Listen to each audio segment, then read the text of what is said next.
하늘이 유난히 높고 푸른 계절, 가을이 왔네요. 들판과 논과 밭이 온통 황금빛으로 물들기 시작하면 왠지 마음만이라도 풍성해지는 것 같아 가을을 좋아하게 되었답니다. 가을을 좋아하는 남자, BS 성춘방송국 해피맨 윤지태입니다. 안녕하세요. 혹시 노래 좋아하시나요? 노래 중에도 옛날 노래들은 대부분 스토리가 있어서 우리의 심금을 울리는 경우가 있지요. 오늘은 우리 가요 중에 특별한 스토리가 있는 노래 한 곡 소개할까 합니다.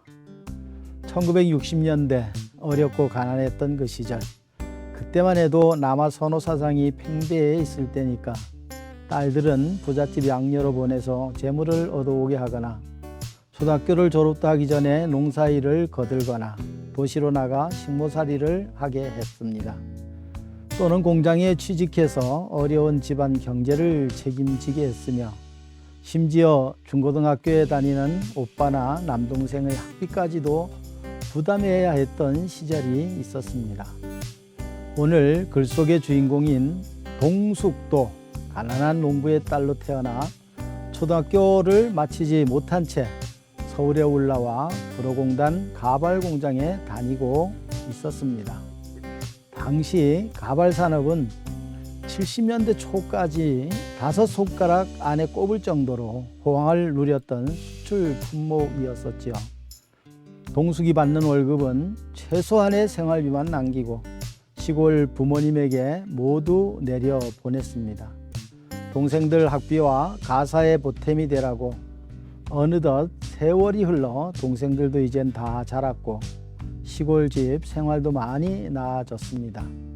그러던 어느 날 문득 자신을 돌아보니 그녀는 이미 30이 가까운 노처녀 나이로 지나간 세월이 너무도 아쉬웠습니다. 지금부터는 자신을 위해 투자하기로 결심한 그녀는 검정고시 준비를 합니다. 책을 좋아했던 동숙은 대학에 들어가 관련 학문을 배워 글을 쓰는 국어 선생님이 되고 싶었습니다.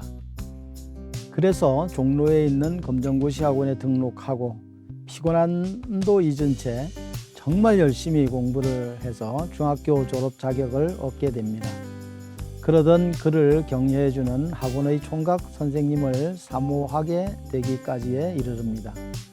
착하고 순진한 동숙은 만학에 용기를 주는 박 선생님과 점점 친해지고 자취방까지 찾아가 선생님 밥도 해주고 옷을 빨아주며 행복을 느끼게 됩니다. 장례를 약속하며 몸과 마음을 그리고 용돈까지도 그에게 모두 바치게 되었죠.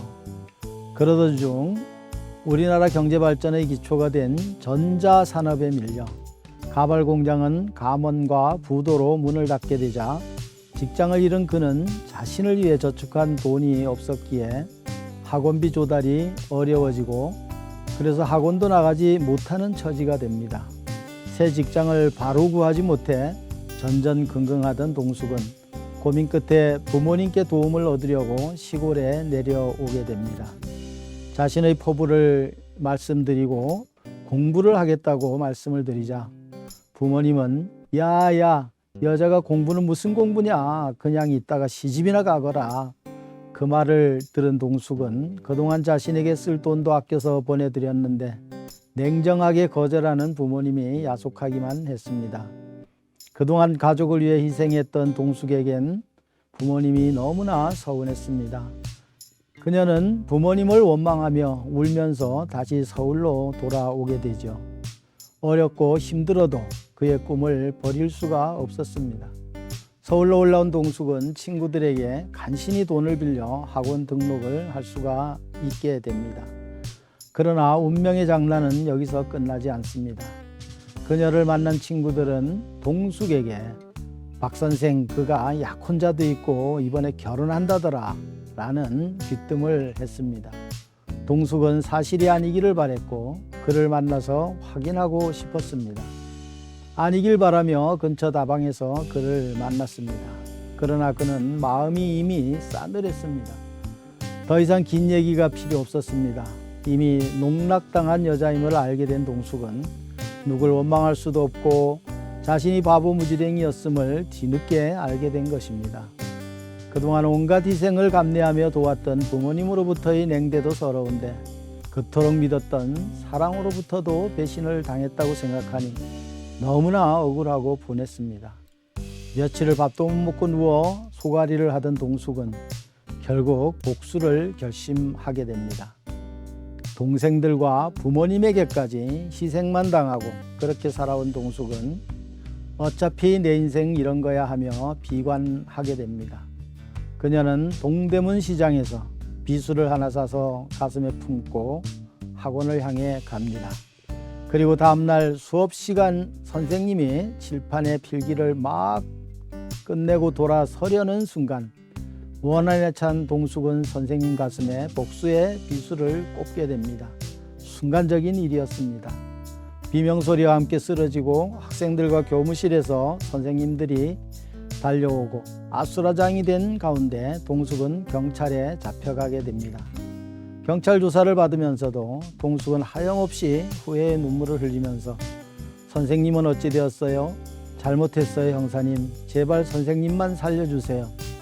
자신을 탓하면서도 선생님 안부를 더 걱정하지만 동숙은 결국 살인미수죄로 복역을 하게 됩니다. 가난 때문에 자신을 돌아보지 않고 오직 가족만을 생각하며 살아온 그녀가 뒤늦게 얻은 사랑을 지키지 못하고 살인미수라는 비극으로 마무리한 사랑의 생활 수기가 여성 주간지에 실려서 그때 당시 많은 사람들의 심금을 울렸었고 그를 모델로 하여 영화 또 동숙의 노래라고 하는 가요도 만들어지게 되었습니다.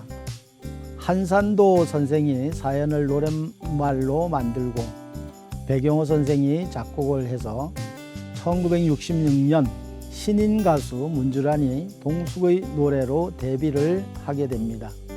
그때 문주란의 나이는 겨우 10대를 벗어나지 않은 앳된 소녀의 모습이었었죠. 결국 그 노래 하나로 대히트였었습니다. 그래서 문주란은 가수의 길로 들어 낙조, 타인들, 돌지 않는 풍차 등의 히트곡을 계속해서 내게 됩니다. 저작권 때문에 오늘 노래는 들려드리지 못하지만 가사를 한번 적어봅니다. 유튜브를 통해 노래는 들어보시기 바랍니다. 너무나도 그님을 사랑했기에 그리움이 변해서 사무친 미움, 원한 맺힌 마음에 잘못 생각에 돌이킬 수 없는 죄 저질러 놓고 흐느끼면서 울어도 때는 늦으리. 2절입니다. 님을 따라가고픈 마음이건만 그대 따라 못 가는 서러운 이 몸, 저주받은 운명에 끝나는 순간 님의 품에 안겨온 짧은 행복에 참을 수 없이 흐르는 뜨거운 눈물. 찢어지게 가난했던 우리의 60년대, 그 당시 우리의 많은 10대 여공들은 배우지 못한 서러움과 냉대 속에 동숙이와 같은 삶을 살아야만 했던 시절을 그려보며 동숙의 일생이 잘 표현된 이 노래를 꼭 한번 들어보시길 바랍니다.